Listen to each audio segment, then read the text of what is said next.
Welcome to the Walk Thru with 5-Star Preps, the ultimate weekly live show that dives deep into the heart of high school football right here in East Tennessee. Powered by Triple F Training. Train like a pro. Each week, Jesse Smithey and the 5-Star Prep team takes you beyond the gridiron and into the stories that define Fall Friday nights in the hills of the Great Smoky Mountains. From the thrilling touchdowns to the hard-hitting tackles and the unsung heroes who make every game unforgettable, we've got it all covered. Join Jesse Smithey as he breaks down this week's biggest games, highlights the standout performances, and gives you the most comprehensive high school football coverage in East Tennessee.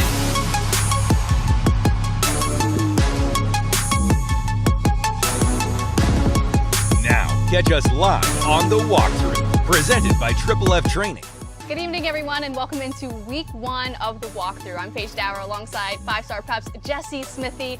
Jesse, I mean, we could not have a better backdrop to talk about high school football than here at Triple F. Absolutely. Triple F, a sponsor of the show this year. Really excited to have Lee Smith and his amazing staff here at Triple F as the title sponsor. Going to be broadcasting here each and every week, and what they've been able to bring the community is second to none. It's not just the way that they train their athletes, it's the passion that they have for caring for kids, whether that kid's going to go to a Power 5 school or whether that kid never plays football beyond high school again, or whatever sport the athlete may choose.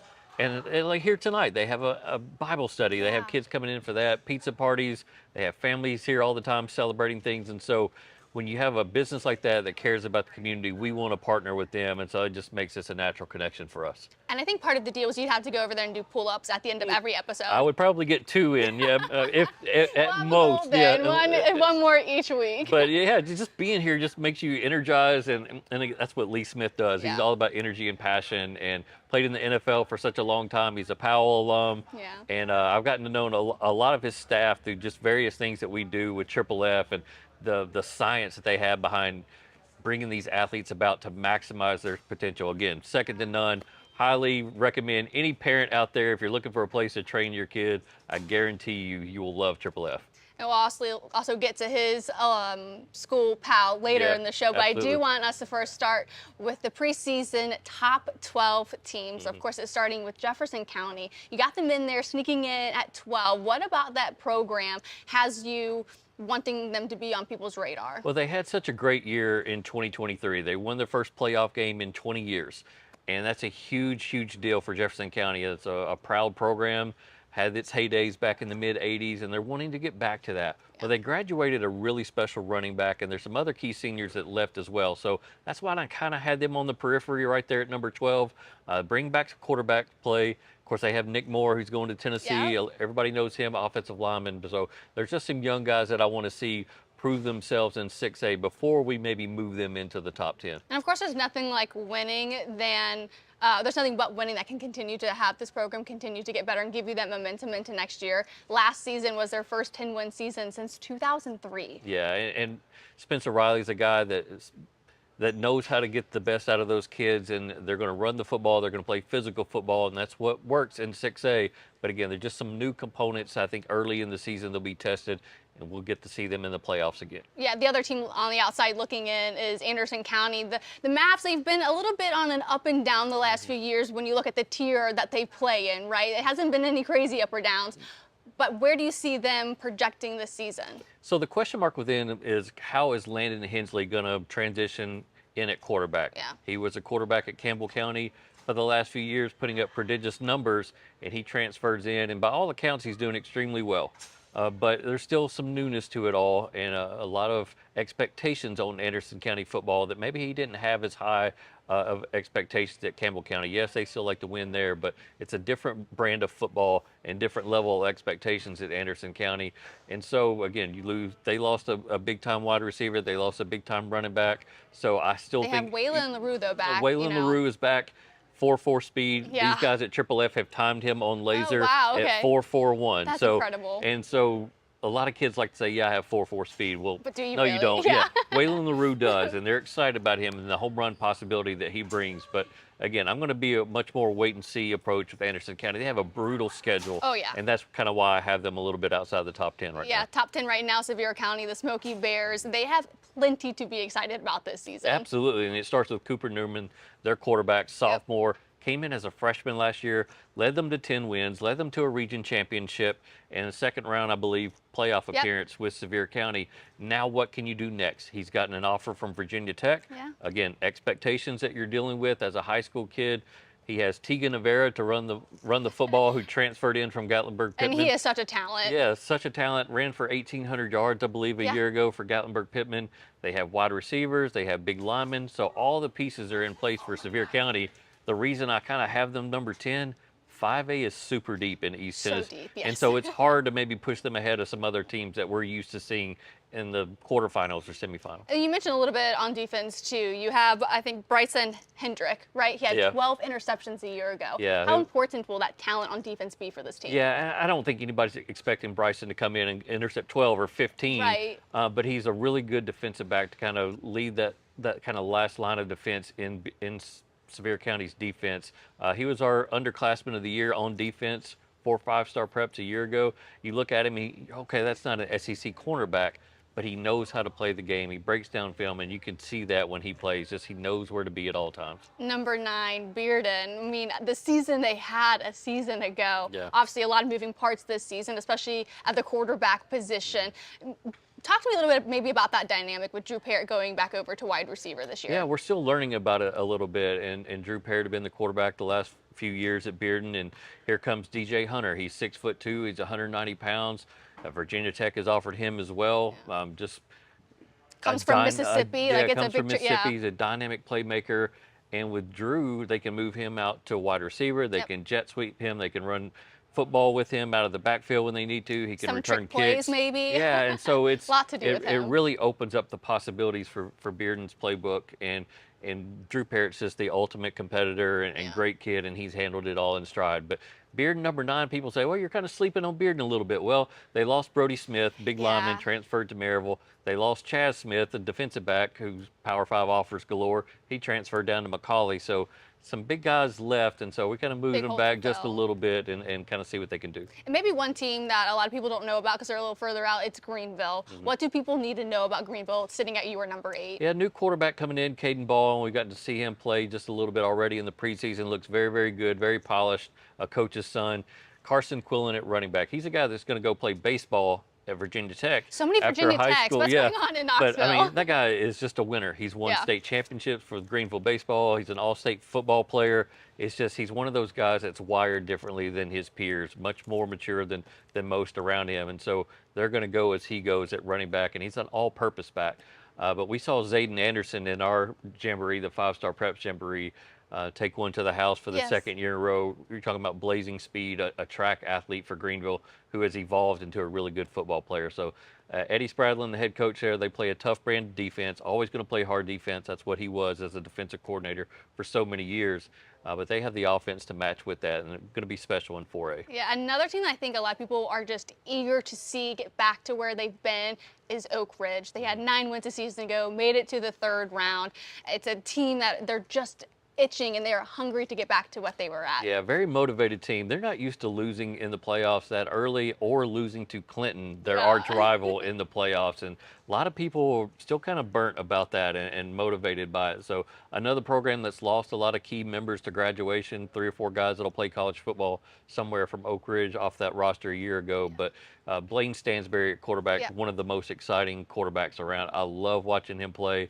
Just kind of has a freewheeling style, much like a Brett Favre and Aaron Rodgers, that sometimes you go, oh, I probably wouldn't throw that, and it might work out, it might not, but that's what makes him exciting. Well, we got guys like Malik Howard out there, tight end. Yeah, absolutely. And he's just a sophomore, which is insane. Exactly, and we didn't know he was going to be this. Last year, we saw him with his hand in the ground playing defensive end, and then next thing you know, the spring in tight end, we're seeing highlight catches from 7-on-7.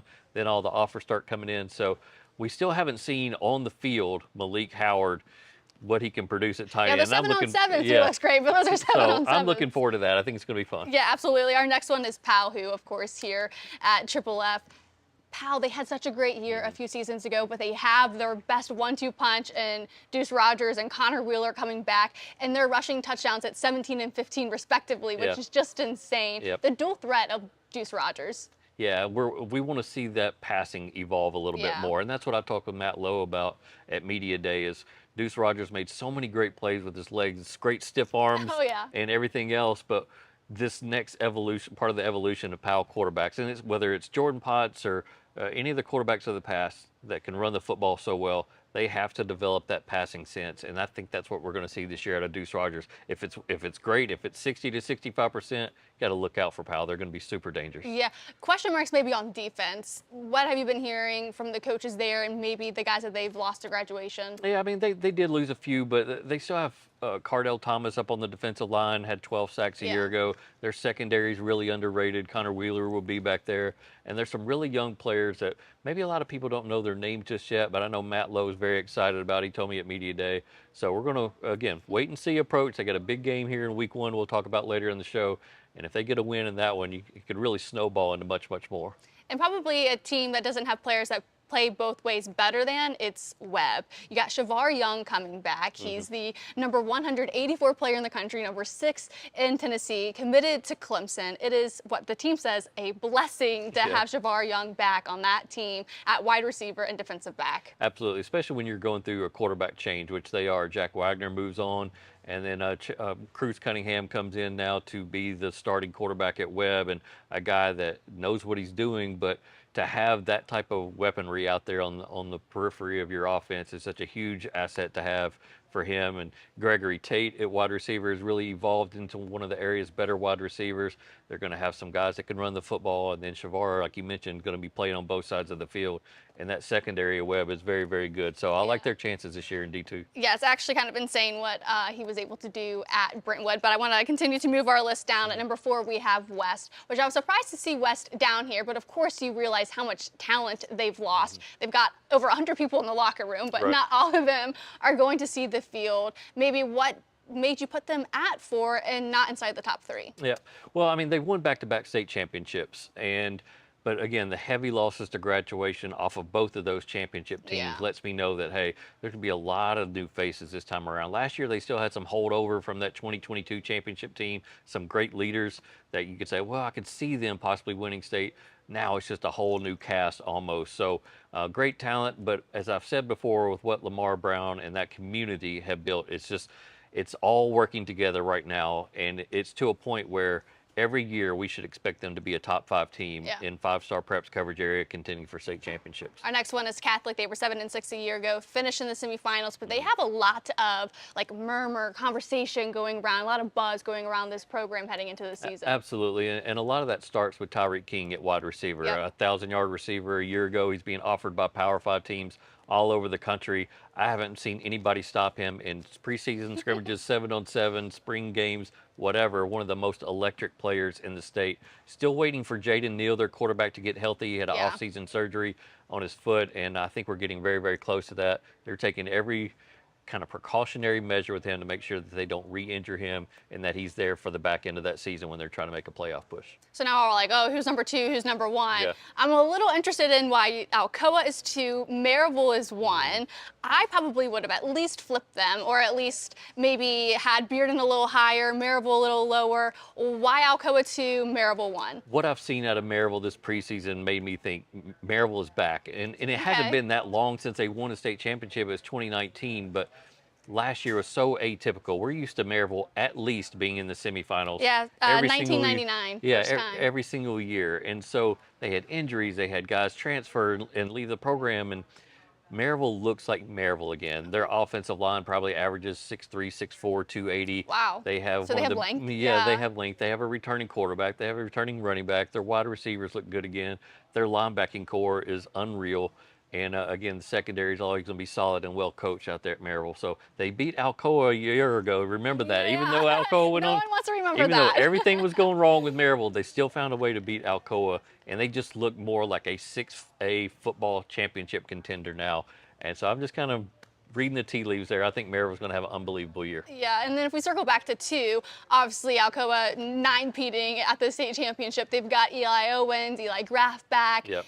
to have that combination, and especially what Eli Graff was able to do in the back half of the season, really taking over quarterback roles. What are we expecting? What are they saying over at the Alcoa camp when it comes to Graff? Yeah, I mean, they're expecting a 10th consecutive state championship. Eli Graff is committed now. He's gotten that out of the way. He's going to be playing quarterback in college, which I know is exciting to him, but he's a guy that can do so much. He can play in the secondary. He's still going to punt for them this year. Great running dual threat quarterback, and we'll have some new stars at wide receiver. Remember last year they had Brandon Winton. He's now down at South Florida. So we're going to see Jameer Dean, the basketball standout, who can also double as a really good wide receiver. He's 6'3", can go up and get the football. But they're going to run the football first at Alcoa. They're going to play power offense and play that strong brand of defense they always do. We expect them to win another state championship, but I like Maryville a little bit more than them right now. Okay. We'll bookmark this for later when we come back to it, and we'll see. I'll totally Paige as well. I'll totally apologize if I'm wrong. No, I'm sure they're hoping it goes that way. We're going to go to break. When we come back, we will talk about the coaches. We'll talk about Mr. Football, maybe potential finalists. We've got so much more coming up, and we'll be right back.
The 5-Star Prepped Play of the Week is brought to you by SmartBank.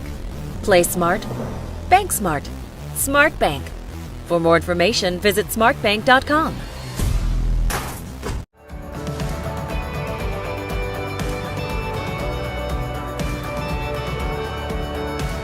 When you shop at Elliott's, your journey is our purpose. North Knox Siding and Windows is a complete exterior home improvement company that can help you with all your exterior needs. Visit us today at 5618 North Broadway.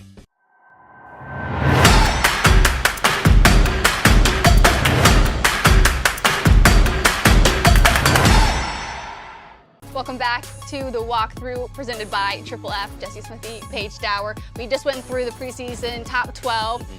No real complaints about the order for the most part. But in that, we mentioned a lot of guys that could be potential Mr. Football finalists. Let's start maybe with Catholic, where they've got Tyreek King there again. Yeah, we mentioned him in the first segment, and it's just a guy who's 6 foot, 180 pounds, and just a downfield threat. Has really worked on his route running. You can never question his speed or his elusiveness. The issue there is just the difficulty of their league. George McIntyre, the Tennessee commit, he's in that league. He plays for Brentwood Academy. He's going to be in the mix for Mr. Football. And so if Catholic can win enough games, then Tyree can get in that conversation as a winner. If they're struggling to make the playoffs, it might be harder for him to get into that finalist spot. Everybody knows he's worthy of winning Mr. Football, but Division II AAA is loaded with Power 5 guys, and it's going to be tough for him. He's got to make a big splash in the regular season. Yeah, we talked about him just before this break with Alcoa, Eli Graff, and Eli Owens, maybe kind of battling it out there for their spot in the Mr. Football. Who do you think maybe, is it Eli Graff who has the edge, or do you think this offense really goes through Owens? Well, right now, Eli Owens has the name recognition. Yeah. He's going to Michigan. He's a tight end. And he's also going to be playing some linebacker kind of up on the edge a little bit for Alcoa. That's going to help his chances at Mr. Football as well. Whenever you can show versatility and really make an impact on both sides of the football, it's going to help him out. That's why Eli Graff could also be in the mix. It's not foreign to see two Alcoa players in the mix as finalists. We've seen it before. So don't be surprised if Eli Graff and Eli Owens both make it down to Nashville for that ceremony. What do you think Eli Owens needs to show maybe on the defensive end? Obviously, we know him as a name brand tight end, Michigan, what he's able to do on offense. How much of that do we need to see translate on defense for him to kind of be that whole package? Well, that's the first time I saw Eli Owens. He was playing both sides of the football, and I thought in high school he was going to be a defensive end because he had his way with offensive linemen, and even in camp, and in camps that I saw him in, he just was really able to get into the backfield a lot. He's so football smart, and he has instincts, and he's going to outwork a lot of his competition. So I'm not worried about what he's going to bring on defense. I know it'll be there. Another one, he'll be a fun one to talk about, Shavar Young, which Knoxville, especially Webb, did not have the pleasure of the production he had a year ago when he was at Brentwood. Just to name off a couple, he had 17 tackles, 11 pass breakups, an interception. He had 84 receptions for over 1,100 yards and 9 touchdowns. And so he goes from that big D2 AAA down into D2 AA, and where he's much more likely to be in the mix for a Mr. Football award. I think we'll see his defensive stats go up. I think Clemson wants to use him as a defensive back. I've seen a lot of film on him, working on his secondary skills. And to be honest, this preseason, I've seen him make a lot of plays as a cornerback.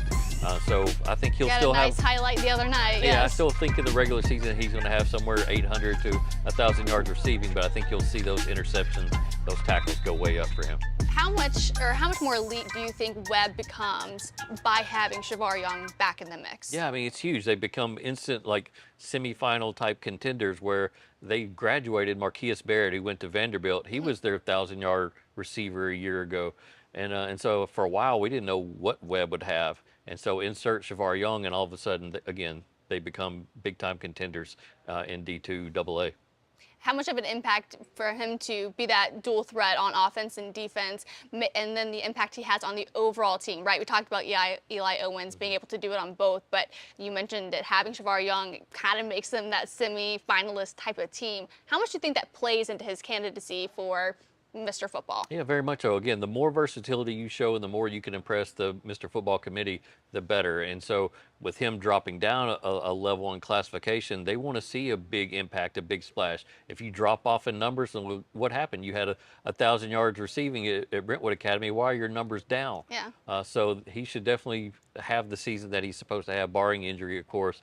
And just excited to have him back in Knoxville. It's where he grew up, and we all know him here and want to see him finish out his high school career. Yeah, all here. of these guys will be filling up the stat sheets this year. Yeah. All of them will definitely be fun watches for sure. Absolutely. And it's fun that they're in a number of different classifications as well. But I do want to shift our attention to some new or new-ish coaches in the area. Yeah. Obviously, every offseason you have the carousel of coaches. This one seems a bit more widespread than in years past. Right. We've had years where maybe 10 to 12 new coaches would come Yeah. into the area or coaching changes, but this year, and I have to have my phone out because that's what I was there's looking at like too. 18 of them. Yes. And so in 5-star preps, we have about 65 to 70 schools, and we're talking about a huge fraction, a huge portion of those football programs undergoing coaching changes. Yeah. And so one of the ones that's more exciting is out at Austin East, Stanton Stevens coming back, and a guy Coming that back, he won them their national title, Yeah. state championship in the early 2000s. Yeah, absolutely. And so he used that to kind of springboard himself into bigger jobs like Oak Ridge and Laverne. Yeah. And now he comes back to bring about a community that has kind of lost itself again, its identity as a football program. And I always say, like, when the stands are full at Austin East and they're playing meaningful football, like, it's just more exciting in Knox County. And I Yeah. think Stanton Stevens wants to bring that back. He's been in touch with a lot of his former players who have kids on the way up through high school. nice. And he wants to make sure that they're coming through the hallways at Austin East. If he can do that and bring that kind of pride and tradition back to Austin East, it'll be really exciting in Knox County. Yeah, and I think one coach who's bringing a lot of pride and tradition back, not that they've lost it, is Justin Long with Fulton. Seeing their scrimmage against Oak Ridge, the team and the players just had so much excitement, so much energy about them. Again, it's a scrimmage, but they made so many big plays against Oak Ridge. How exciting is it for that program to have a coach like Justin Long there? So you talk about the tradition and the family feel of Fulton athletics. Justin came through that. He won a state championship with Fulton. I think he was the quarterback on their first ever state championship team. So it means something to him to go over to Fulton High School and take over their football program. He knows what they're up against. He knows what's going on in Knox County. It's a battle for these players, and he's got to find a way to keep the guys that are zoned for Fulton in Fulton, and that's really difficult now in high school football. It means sometimes going out to middle school games or to youth league games and just being present to show that Fulton High School cares about those kids, and I know he's going to work tirelessly to get Fulton back to where it needs to be. I think one program that might have some question marks or does not want to be sputtering here this season is Carter. Kind of where we may be seeing that program go with their coach and Todd Helton. Yeah, and look, we're at a point with Todd Helton where all the funny questions are coming out about It's like week 2 or 3, Yeah. and he's like, I've had it. I mean, I did it. I fell victim to it as a media guy. Like, you gotta have some funny Todd Helton Yes. story, and he does, and he tells them like he's telling them for the first time. I'm sure going to restaurants is his favorite. Yeah, and people send him gifts and stuff to sign, but I'm sure he wants to get to the point where people quit asking him about that, and let's talk about his football team. Yes, And yeah. he's got some guys. He's got a really good quarterback. He's got a really good running back, and so he has pieces in place for him to take over for Justin Presley, who he coached with, and bring about Carter football into 4A. They don't want to just get to the playoffs, though. That's where they've sputtered. They've gotten to Yeah. the playoffs and then can't get past that round 1. He's trying to find the blueprint to get them as okay, yeah, we're going to expect them in the playoffs to, hey, they may be around for 2 or 3 rounds. Yeah, and one of the last couple of programs I want to touch on is Gatlinburg-Pittman. Their coach, Tyler Williams, has been a part of that program for a number of years. He has so much pride in that program. When we talk to him at media days, he says,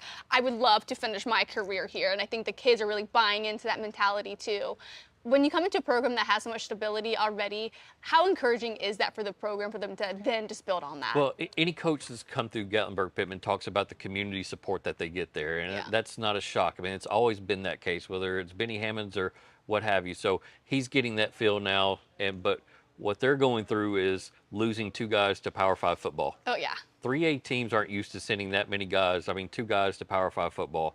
And then they had that Tegan and Vera transfer. So they're going to have a new star at Braden Maples at running back, but they're also going to have a new quarterback and some other new guys for us to know. They're always going to be big up front, and they're always going to be in the mix for a region championship in Region 1. Now, they used to be in that region with Alcoa. They're up in Region 1 now, so we expect them to be a 1 seed or at least in the mix for a 1 seed in that region, and then possibly matching up with Alcoa in round 3.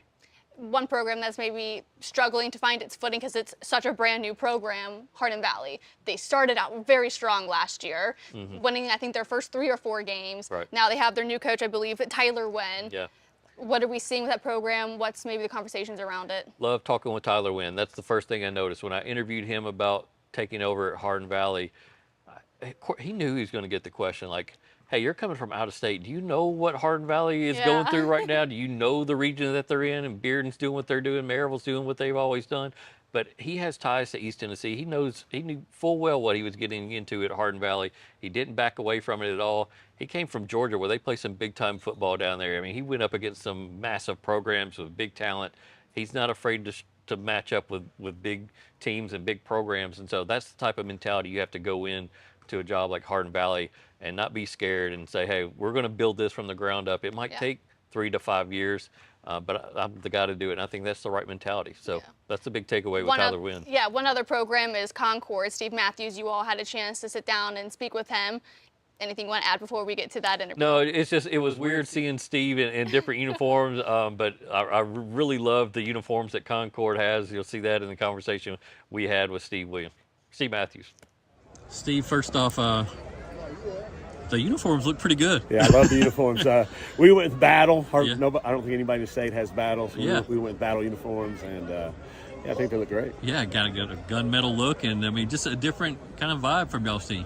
Yeah, it's I think optimistic definitely about this year, but very optimistic and excited about the future and where we're headed. I didn't know what I expected to see out of Concord today. I mean, just kind of getting this program off the mat. I mean, it looks like you got some dudes out there. I mean, a couple guys that can really build a firm foundation for this program. Yeah, no doubt. We had a lot of those 8th and 9th graders that we had out there today. We're starting, I think, 6 freshmen on offense and a couple 8th graders. So, the future's very bright at Concord.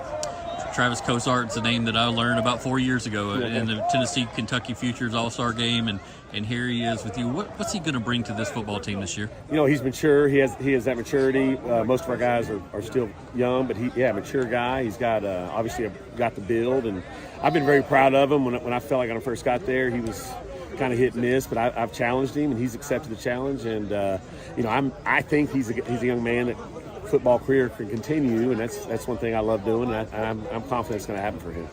I wrote down number 0, Lyric Jackson, just as a player to watch, who I like for you guys, and looked on the roster, and really young guy, but you can see his frame and his abilities today, and just how excited are you about his future? Yeah, Lyric's going to be outstanding, and we got several freshmen just like that. But Lyric's a hard worker. Came in as a leader the first day, leads us in our prayers and breaks it down the team, and so he's a guy you can build a program around. Last thing, just what's the message to the guys as y'all go into the fall here, week 1, just a little bit? Yeah, just it's kind of a mixed JV with some varsity games in there, and so just continue to get better every day. We a lot of coaches have started a program and say, hey, build for 3 years. Well, we're building for now. We want to be great this year, but also know as soon as next year when we really get started for real, we want to be a team people got to contend with.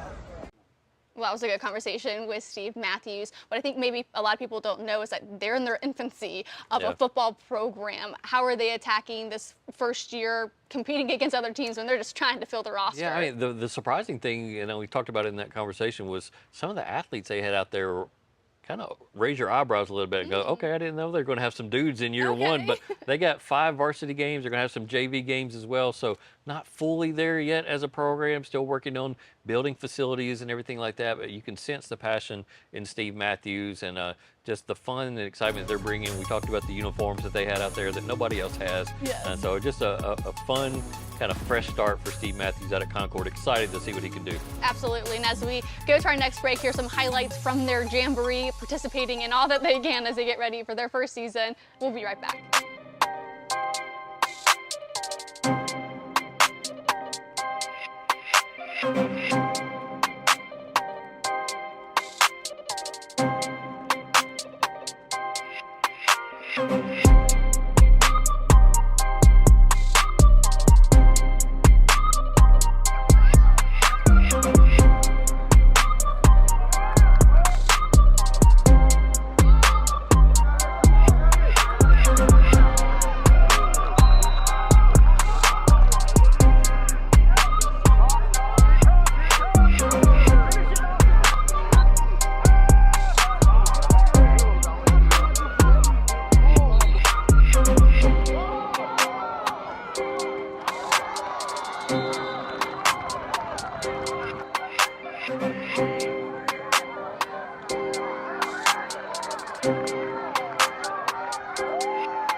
When you shop at Elliott's, your journey is our purpose.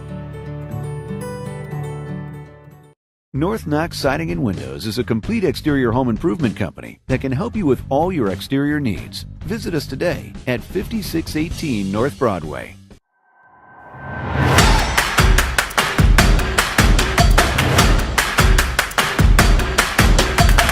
To the walkthrough, we have the Waffle House Week 1 predictions. And if there's any week that needs to get you up for the start of high school football season, Week 1 is a good one. It starts with Powell and Anderson County, two teams in your preseason top 12. Right. Where do we see this going? Yeah, it's a matchup we've gotten to see really over the last 4 or 5 years. They've done a good job of always rescheduling each other, signing Yeah. those contracts for new 2-year meetings with Powell and Anderson County, and it's two programs that love to put touchdowns up on the board. They both won championships in the last handful of years or so, so it's a game that we know is going to be fun in week one. We've seen miraculous comebacks, we've seen some blowouts, we've seen some unfortunate injuries to quarterbacks in this game, so you never really know what direction it's going to go in.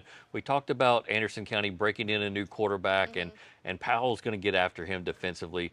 You talk about what they have up front on the defensive line. Cardell Thomas, 12 sacks a year ago. He's bigger and better this year. They have some other guys that people are going to learn about them on Thursday night that they have playing alongside Cardell.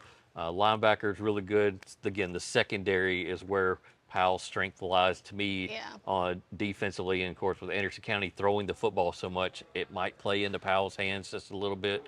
So I like Powell to win this football game. They can run the ball extremely well, like we've discussed, and we'll see. I think Deuce Rogers throw the ball a little bit better. So for me, this is a Powell win. But again, Anderson County's in that top 12. I'm not going to sleep on them. Yeah, that one might seem a little more obvious to go into Powell's, territory just because it's so early in the season. But one where I'm like, oh, week one, Bearden and West. Yeah. These are two teams that definitely know each other. Yeah. Who are you going to pick? Yeah, it was so tough a year ago to Yeah. pick this game because, again, West is coming off of state championship. We didn't know Still what was going to have happen at plenty talent. quarterback. Yeah. I really think we're going to see another kind of slugfest in this one, low scoring. I think last year it was 14-10. Yeah. West had that touchdown late to win the football game, and that win, I think, propelled them to a state championship. If they look back on that season, it was that game where all these new guys kind of bonded and came together. We can do this type of deal. So Bearden's got a new quarterback. West is still going to get really aggressive on defense after him. And when you have a new quarterback who's trying to consume so much of the playbook and run it efficiently in week one, that's tough. So I like West and its defense to kind of get the edge in this one. Okay, I was thinking maybe we would go with Bearden, so Yeah. maybe we're split on that one. Yep. The next one we have is Ravenwood at Alcoa. Yeah, a rematch. We saw Alcoa go on the road a year ago to the Mid-State, get that win over Ravenwood, and then go on to win another state championship. Ravenwood, I think, returns a quarterback who's getting some college looks, so Alcoa is definitely going to have its alarm bells going off in week one to know that they have to bring it defensively, and I think they will. Alcoa, I think, gets the win in this football game. We're going to see some new stars emerge out of that Alcoa backfield. Of course, we've already talked about Eli and Eli, but Jameer Dean at wide Eli receiver.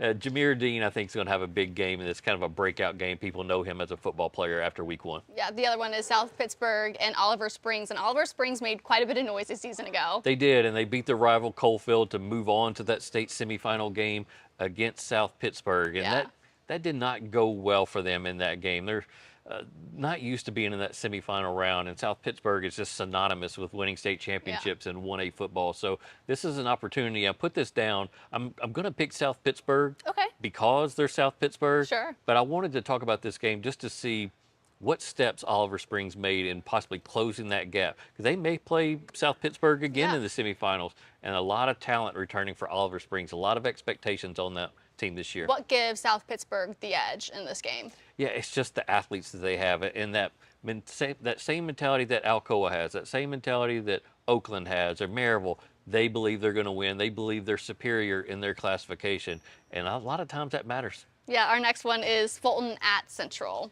Yeah, that'll be a good one. Yeah, a good game of two programs with new head coaches. Kevin Lane taking over at Central, where he's very familiar.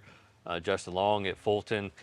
Albert Johnson is a guy that I'm starting to get to know a little bit more at running back for Fulton. I think he's the difference maker in this game. I think it's a back and forth affair somewhere in the 30s. Yeah, this is a really tough one for me. I'm going to go Fulton. I'm going to go Fulton, and I know Central people will let me know when I'm wrong. If I'm wrong, but yeah, it should be one of the better games in week one. I think it'll be good too, especially if in this next week they continue to be a disciplined team. Just for Fulton, I think that they will continue to have success and get the edge there.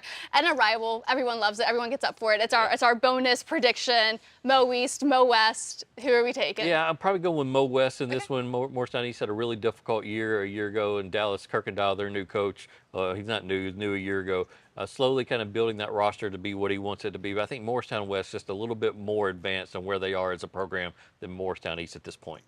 Well, that's our Walk through for week 1. Week 2, though, we have some great content coming up on week 2. I'm going to list off a couple of those games. We have Alcoa at Bearden, Gibbs at Hall, Loudoun at Lenoir City, Farragut at Powell, and then Jefferson County at Sevier County. Yeah, and that Loud Lenoir City game, that'll be the Thursday night game, the rivalry game, and that's a big-time rivalry down that way, so we'll definitely be at that one.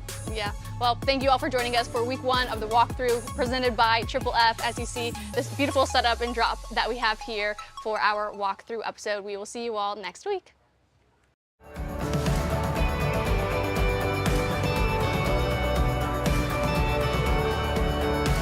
When you shop at Elliott's, your journey is our purpose. North Knox Siding and Windows is a complete exterior home improvement company that can help you with all your exterior needs. Visit us today at 5618 North Broadway.